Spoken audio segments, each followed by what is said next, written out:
నువ్వు సైకిల్ కూడా లేకుండా నడిచిపోయినావు కాలేజీలకు, వాస్తవా కాదా? మరి నడిచిపోయినటువంటి నువ్వు నీ కొడుకు ఈరోజు బెంచ్ కారు తీర్చే స్థాయికి ఎదిగినావంటే నువ్వు ఎట్లా వచ్చినావా? ఏ విధంగా వచ్చినావు? నువ్వు ఒకదాని స్ట్రైట్ గా వచ్చినావమ్మా. నగిరి నుంచి హైదరాబాద్ నుంచి చెన్నైకు స్ట్రైట్ గా పోతావు నువ్వు కదా. ఊరికే మాట్లాడితే సరిపోదు, అర్థమవుతుందా? పంది మాంసం సప్లై చేసేవాడేమో లక్షల కోట్లకు పడగలు ఎత్తుండొచ్చు, కాలేజీకి పోయేటప్పుడు సైకిల్ లేకుండా నడిచిపోయి నువ్వేమో. నమస్కారం ప్రజలారా.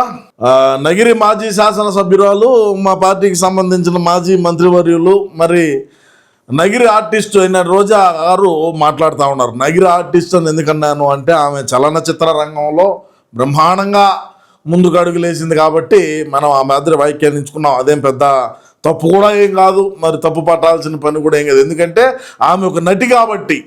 మరి రాజకీయాల్లోనూ కూడా అదే విధంగా నటించింది, మరి రాజకీయాల్లో కూడా అదే విధంగానే ముందుకు వచ్చింది. సరే, జరిగింది, ఓకే, బాగానే ఉన్నది.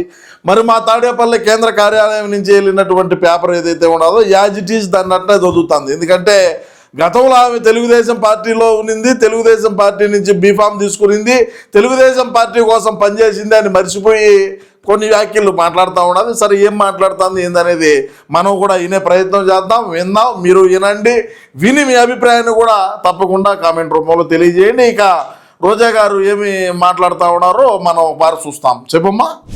కేసీఆర్ గవర్నమెంట్ ని కూల్చడం కోసం ఏ విధంగా ఓటుకి నోట్ల కట్టలు రెడ్డితో పంపించి ఆడియో వీడియోలతో సహా దొరికిపోయారో చంద్రబాబు నాయుడు చేసిన ఘనకార్యం అందరూ కూడా కళ్ళారా చూశారు. మరి కేసీఆర్ ఏ రోజైతే నీ కొంపకొచ్చి చేపలు పులుసు తిన్నాడో ఆ బుద్ధే పోయింది, కథ ఇంకేమి లేదని రాష్ట్రంలో ఉండే ప్రజలు కాకుండా తెలంగాణ రాష్ట్ర ప్రజలు కూడా అనుకుంటారు. ఎందుకంటే మంది పాదం అటువంటి పాదము, అందులోనూ నీ చేతితో వంట చేసి నువ్వు పెట్టినావు అని చెప్పి కూడా బయట కొంతమంది అనుకోవడం. మరి అదేవిధంగా సాక్షాత్తు ముఖ్యమంత్రి రేవంత్ రెడ్డి గారు అసెంబ్లీలో కూడా రోజా చేపల పులుసు తిని వచ్చాడని కూడా ఆయన కూడా వ్యాఖ్యానించినాడు తమరి యొక్క దీని గురించి. మరి ఇంకా ఇన్ని ఆలోచన చేసుకుంటా పోతే మనం మన పాదం పెట్టిన కాడ, మనం చెప్పిన కాడ ఏమైనా ఏంది కథ, ఏంది కార్ఖానే అని ఒకసారి మనం ఒకసారి లెక్క తీచ్చే చాలా పెద్ద కథ ఉన్నది. సరేనా? చెప్పుగా. సో ఈ రాష్ట్రంలో డబ్బుతో వ్యవస్థల్ని మేనేజ్ చేయటం, సొంత తండ్రి లాంటి మామూలు వెన్నుపోటు పోవడానికి అదే డబ్బులు వాడటం, ప్రజల్ని మోసం చేసి తాను అధికారంలో రావడానికి అదే డబ్బులు వాడటం. నువ్వు ఊరికే వచ్చావా? మన జగన్ అన్న ఎంత ఖర్చు పెట్టినాడు మా ఎలక్షన్లో? నువ్వు పెద్ద ఇదిగా మాట్లాడుతున్నావు. ఈరోజు నీకెంత ఖర్చు అయింది ఎలక్షన్కు? మన జగనన్న ఎన్ని కోట్ల రూపాయలు ఖర్చు పెట్టినాడు 175 నియోజకవర్గాల్లో? దమ్ము ధైర్యం ఉంటే చెప్పు ఒకసారి, దాన్ని శ్వేతపత్రం ఒకటి విడుదల చేయి. మేమేమి ఖర్చు పెట్టుకుంటానే మాకు 11 వచ్చినాయని చెప్పు. ఇంకేమి ఎలక్షన్కి ఎవరు ఖర్చు పెట్టరా? ఈ పెద్ద పత్తిత్తు మాటలు ఇక్కడే మాట్లాడొద్దమ్మా. అలాగే తాను చెప్పిన హామీలు నెరవేర్చినట్లు చూపించడానికి పచ్చ ఛానళ్ళకి అదే డబ్బులు ఇచ్చి మేనేజ్ చేసుకోవటం. అంటే ఇప్పుడు పచ్చ ఛానళ్లకు లేకంటే ఇంకోటి అంటున్నావు. సరే, మనకేమి ఛానల్ నుండి మనం ఏమి చూపించుకోలేకపోయినాం 5 సంవత్సరాల పాటు.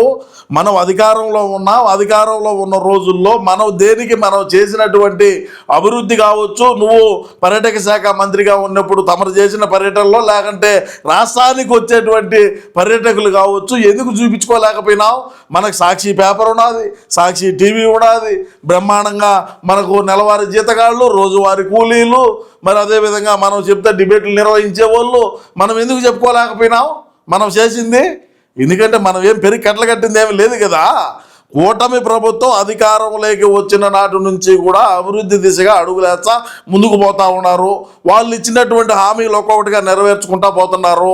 మనం 5 సంవత్సరాల పాటు మనం ఇచ్చినటువంటి హామీలు కావచ్చు, డిఎస్సీలు కావచ్చు, లేకంటే ఇంకొకటి కావచ్చు, పరిశ్రమలు రావచ్చు, లేకంటే దాన్ని ఏమంటారు ఇంకా మనం చెప్పి ఎన్నో లచ్చి చెప్పినాం.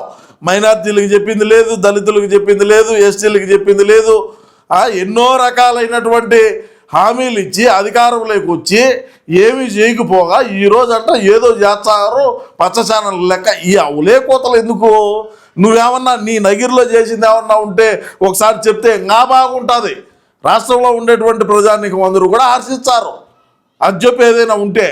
అది లేదు. 2వ రౌండ్కే మనం చెన్నైకి పోతుంది. చెప్పుగా.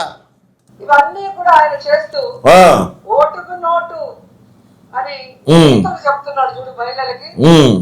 అది చంద్రబాబు నాయుడు గొప్పతనం. తప్పులన్నీ చంద్రబాబు నాయుడు చేస్తాడు, కానీ నిందలు ఎదుటి మీద వేయడానికి ఏ మాత్రం కూడా సిగ్గుపడు.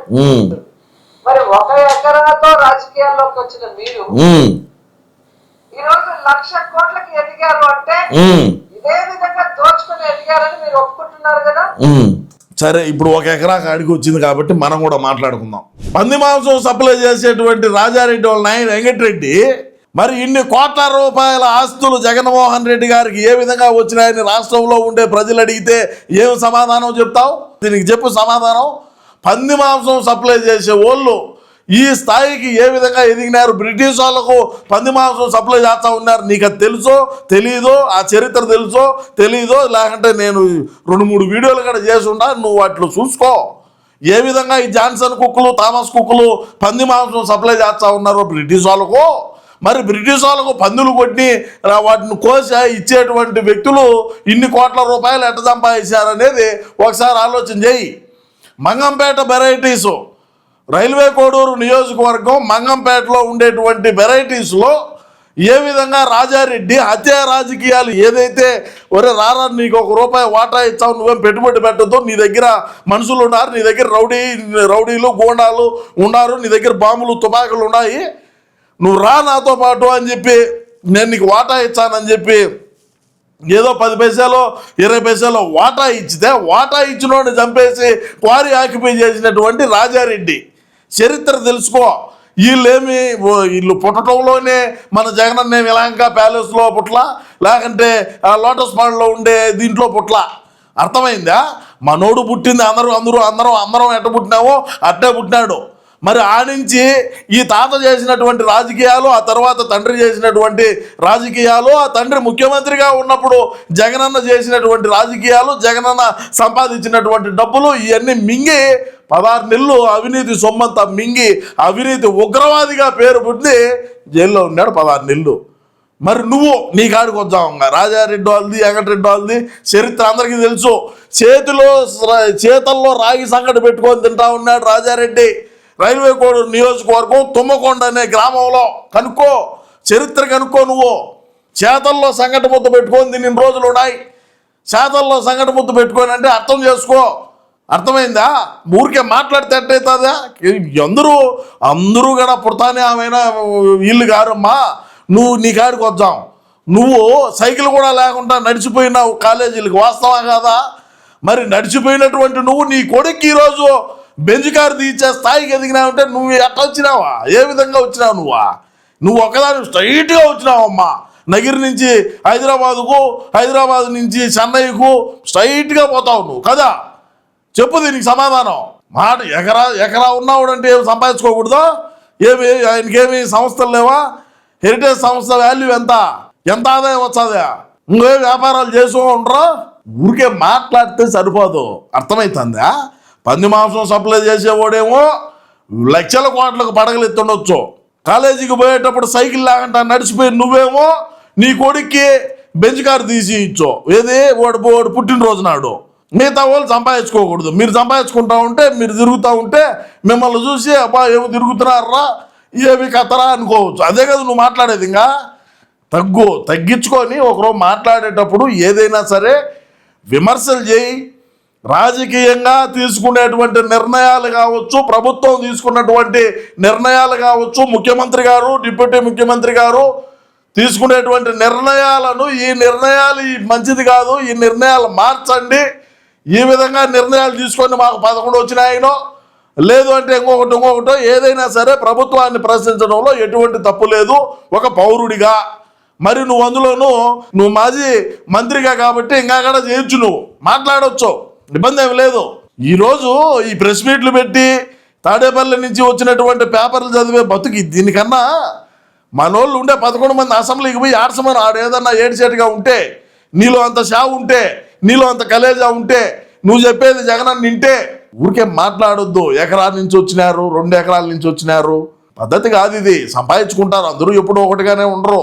అందరూ నా మాదిరిని అన్న కోసం కష్టపడాలా, మన దగ్గర డబ్బులు లేకన్నా పర్వాలేదులే మనం ఏదో లాగుదావులే అని ఉండరు. అందరూ సంపాదించారు.